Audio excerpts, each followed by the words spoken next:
Кешегі Кенесары бабаларың Көкшетауда Аршет Ақпатшаның әскерімен 10 мың әскер келеді, қырып тастайды. Мылтықпен, Кенесары қылышпен, найзамен 15 мың әскерін тағы жібереді. Сол кезде мына Хиуа қоқанының бектері, мына оңтүстік Қазақстан Созақ қамалы деген болған. Созақты қоршап, қала салып, сол Созақты өздерінің бектерін қойып қойған, тұтас жаулап алған сол кезде. Бұл Абылайдан кейін болып жатқан жағдай.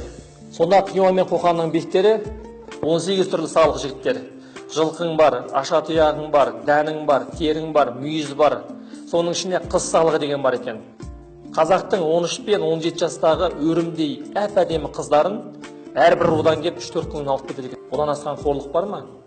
Сендер елестетіңдер, дәл қазір елестетіңдер. Басқа бір мемлекет келіп, сендердің қарындастарын алып кетіп жатыр. Шамаларың жетпейді. Ештеңе дей алмайсыңдар. Бірдеңді сендер өлтіреді. Созақтың бегі, тәкаппар бегі бағанағы. Күніне қазақтың жас бір қызын қойныма салып отырасың деген.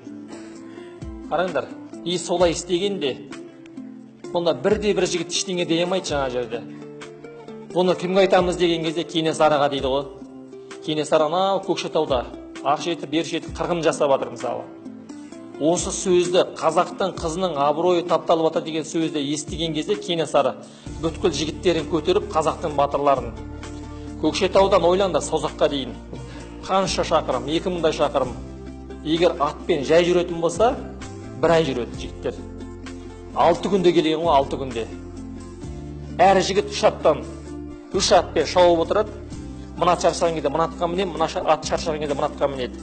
Сонда аттың астына, аттың тілінің астына мына қойдың құйрық майы бар, қазақи қойдың құйрық майы, соны кертіп аттың тілінің астына қояды екен ғой жаңағы. Сонда ат не шөлдемейді, не қарны ашпайды. Күш өзінде болады, шауып отырады. 6 күн деген кезде Кенесары Созақты қоршайды ғой. Кім келді дегенде Кенесары дейді. Сонда бағанағы тәкаппар бектің басын алған екен.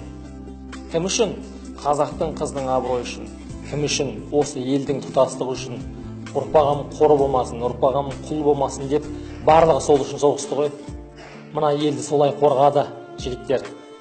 Бүгін найза алып, қылыш алып көшеге шығатын заман емес жігіттер. Бүгін өзіңді түзейтін заман. Бүгін біліммен жарысатын заман. Бүгін сен намысты болатын заман. Сен біліміңмен, намысыңмен, тектілігіңмен, өзінің байлығыңмен, ақылыңмен, күшіңмен қазаққа еңбек ететін заман. Біз елді осылай сақтаймыз. Міне жігіттер, сендердің бабаларың осындай болған. Біз солай жүруіміз керек. Басымызды көтеріп, мына жерді құрметтеуіміз керек. Мына қазақтың жерін біз сүюіміз керек. Егер сен ертең дворник болсаң, жігіттер, сен махаббатпен сыпыр жерді. Өйткені сен біреудің жерін сыпырып жатқан жоқсың, сен өзіңнің жерін сыпырып жатсың. Бұл жерде сенің бабаң кезінде қанын төккен, сенің анаң, апаларың осы жерде жасын төккен. Осы жерде қасық қаны қалғанша қорғаған жігіттер. Бұл біздің жеріміз, Аллаға шүкір.